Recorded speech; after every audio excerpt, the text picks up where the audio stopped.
ભરૂચ એ division police મથકના PI વીયુ ગડરિયાની અંકલેશ્વર ખાતે બદલી થતા તેઓનો વિદાય સમારોહ યોજાયો હતો।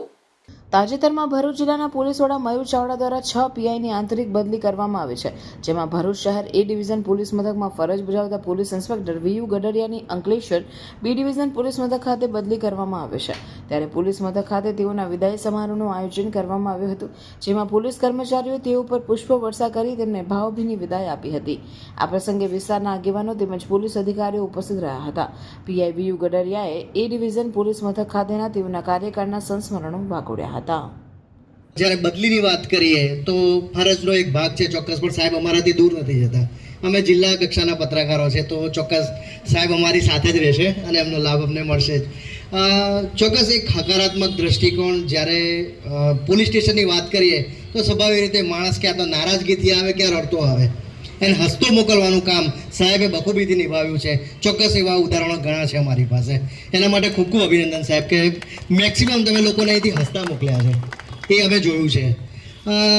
ચોક્કસ સાહેબની જો બીજી વાત કરીએ તો એક ધાર્મિક વાતાવરણ ઊભું કર્યું। સાહેબનો સ્વભાવ છે એક ખૂબ ધાર્મિક, પોઝિટિવ ઓરા, પોઝિટિવ વાઇબ્રેશન્સ આખા પોલીસ સ્ટેશન વિસ્તારમાં એમના સમયગાળા દરમિયાન ચોક્કસ અનુભવ્યા છે।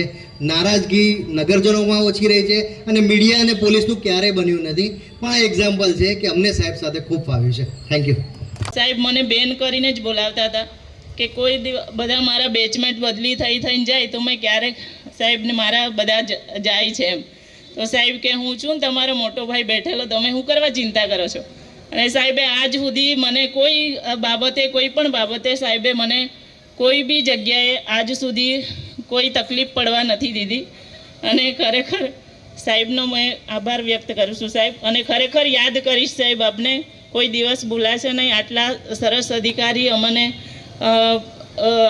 આવી રીતે સપોર્ટ કર્યો છે અને એમનામાંથી અમે ઘણું બધું શીખ્યા છે કે કેવી રીતે એમના પાસેથી આટલું કામ કર્યા પછી પણ એવી રીતે કામ કરતા રહેવાનું અને કેટલું બી મોટું ટોળું હોય સાહેબ આરામથી એને હેન્ડલ કરે। ક્યારેક અમને ગુસ્સો આવી જાય પણ સાહેબને ક્યારેય આજ સુધી મેં ગુસ્સામાં જોયા નથી, કોઈને ગુસ્સાથી વાત કરતા હોય એવું સાહેબને મેં જોયા નથી।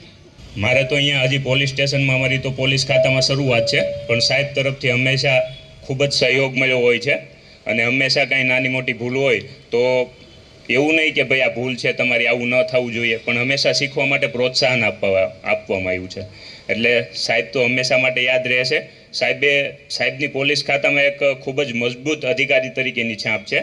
સાહેબે અહીંયા ખૂબ જ સરસ કામગીરી કરી છે। સાહેબના જવાનું ખરેખર અમને બહુ મોટું અને આટલા મોટા જે હેવી પોલીસ સ્ટેશનમાં ખરેખર સાહેબની ખોટ લાગવાની જ છે, કેમ કે ટોળાને હેન્ડલ કરવું અને એને પણ એની પાસેથી જે પદ્ધતિસરનું કામ લેવું એ સાહેબનું ખરેખર બહુ મોટો પ્લસ પોઈન્ટ હતો। પણ કેવું કે હવે બદલીને બઢતી એ પોલીસ ખાતાનો જે નિયમ છે એ માટે સાહેબને આપણી વચ્ચેથી આપણે વિદાય તો કરીએ છીએ, પણ ખરેખર સાહેબની જગ્યા એટલે નગરજનો તરીકે આપણને પણ એમ થશે કે ગડરિયા સાહેબ યાર હતા, એટલે કદાચ આપણે રજૂઆત કરવું જવું પડે કે ભાઈ પાછા લાવો અમારા સાહેબને એમ। એક સારી એવી બાબત મેં સરમાંથી શીખેલી છે કે જ્યારે હું સર જોડે બેઠેલી અને હાઈકોર્ટ જવાનું હતું કામના અર્થે, તો સર મને સારું એક વાત કરેલી હતી કે તમે પોલીસ સ્ટેશન પર કોઈ માણસ આવે ને એને શાંતિથી સાંભળશો અને ખાલી શાંતિથી એને સાંત્વના આપશો ને તો બી તમારા કામ છે ને અડધા થઈ જશે, અને સામેવાળાને તમે સાંભળી લેશો ને તો એને એમ થશે કે મને કોઈ સાંભળો, કારણ કે અત્યારે સમાજમાં છે ને સાંભળવાવાળા લોકો ઓછા છે, બોલવાવાળા થોડા વધી ગયા છે।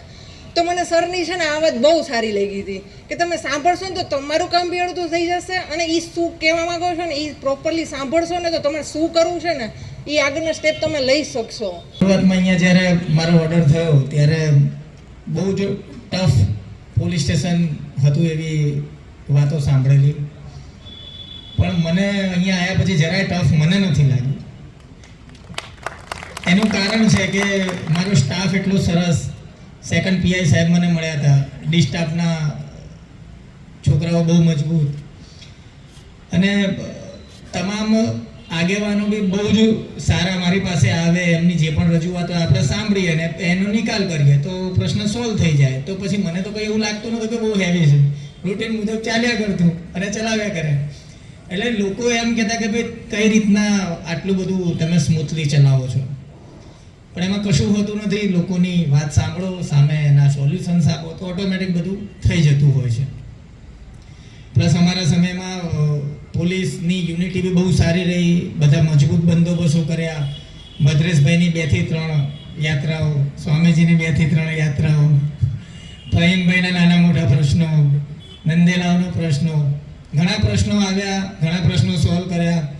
કલેક્ટર કચેરીના રોજના પ્રશ્નો, મીડિયા મિત્રોને બહુ સહકાર મળ્યો અને સૌથી વધુ સહકાર મને મારા પોલીસ સ્ટાફનો મળ્યો કે જેમના થકી મોર પીછાથી રળિયામણો હોય એમ આ મારા પીછા કહેવાય અને અમારા હાથ પગ કહેવાય. આમના તમે જે પણ મારા વખાણ કર્યા કે જે પણ મારી કામગીરીની તમે જે વાતો કરી એ તમામ મારા સ્ટાફ વતી છું અને મારા સ્ટાફે મારો ઓર્ડર બિલકુલ નિસંકોચ માન્યો છે અને તમામ તમારા પ્રશ્નોના અંદર એ લોકો જ દોડ્યા છે.